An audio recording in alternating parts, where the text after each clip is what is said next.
2025 की इंडोनेशियाई thriller horror film dark force उस समय के एक एक्सोर्सिज्म मामले पर आधारित है और डरावनी बात इसमें यीशु के 12 शिष्यों को शामिल किया गया है। कहानी शुरू होती है जब दो लड़कियां आधी रात को अपने पिता की कब्र पर आती हैं और अपनी जेब से एक तैयार अजीब गुड़िया निकालती हैं। जैसे दोनों कुछ गुप्त मंत्र पढ़ती हैं, अजीब गुड़िया तुरंत 180 डिग्री घूमकर उनके पीछे खड़ी कैला की ओर मुड़ जाती है।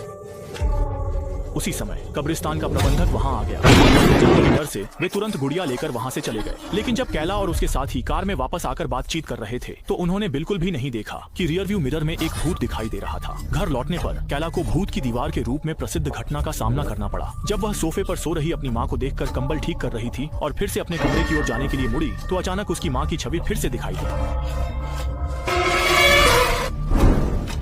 अब तक वह ये सोच रहा था कि उसकी आंखों का धोखा है। वह अपने कमरे में दौड़ गया और उस अजीब गुड़िया को निकाला जो वह कब्रिस्तान से लाया था और अगले दिन सुबह उसे दरवाजे के बाहर कूड़ेदान में फेंक दिया। उसके जाने के बाद वह गुड़िया जीवित हो गई और स्कूल पहुंच गई। पिछली रात सहेली का चेहरा बहुत खराब था और उसकी गर्दन पर खून का निशान था। सहेली ने कहा कि शायद वह ठीक से नहीं सोई थी, इसलिए उसने ध्यान नहीं दिया। लेकिन जैसे ही कैरी स्कूल से वापस आई, जब घर पहुंचा तो देखा कि माँ लाओ वांग के साथ है। बिना पीछे देखे नाराजगी के साथ कमरे में भाग गई। फिर उसने बिस्तर परिवार की तस्वीर की ओर देखा। अचानक पाया कि कल बाहर फेंका गया गुड़िया लौट आया। यह दृश्य देखकर कैरी भी डर हक्का बक्का रह गया, इसलिए उसने फिर से गुड़िया उठाई और दरवाजे के कूड़ेदान में फेंक दिया। जैसे ही उसने उसे रखा, आसमान में कुछ गड़गड़ाहट की आवाजें गूंजने लगी। उसी रात अचानक मूसलाधार बारिश होने लगी और बिजली की गड़गड़ाहट के साथ वह भूत फिर से लौट आया। सीधे सो रही कैला के पास पहुंच गया।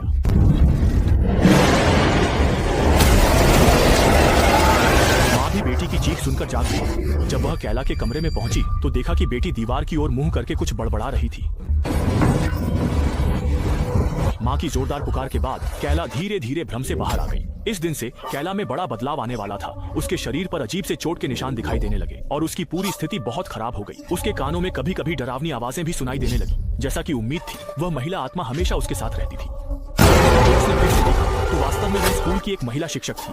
जब वह कक्षा में वापस आई तो उसने पाया कि उसकी सहेली गायब हो चुकी थी। असल में सुबह सुबह उसकी सहेली को उसकी माँ ने छत की बीम से लटका हुआ पाया, इसलिए स्कूल बोर्ड ने जल्दी से उसे बुला लिया। सहकर्मी ने पूछा। अंततः कैला ने उस रात की घटना को सच सच बता दिया। जब दो शिक्षक उसे कब्रिस्तान ले जाने के लिए कार में ले जा रहे थे, कैला ने अचानक एक शैतानी मुस्कान दी और फिर उसने अपना सिर बार बार कार की खिड़की पर मारना शुरू कर दिया। मैं लिu डोंग होंग हूँ।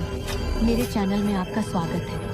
इसलिए शिक्षक उसे स्कूल ले गए। बूढ़े व्यक्ति ने कहा, केवल एक पादरी मदद कर सकता है। वह बाहर एक लड़के की आत्मा से शैतान निकालने में मदद कर रहा है। वह मठ में अकेला पादरी है जो शैतान निकाल सकता है और उसकी शक्ति साधारण शैतानों से अधिक है। जब कैला जागी तो वह अपने शरीर को नियंत्रित नहीं कर पा रही थी और कक्षा में पागल होकर खुद को नुकसान पहुंचा रही थी।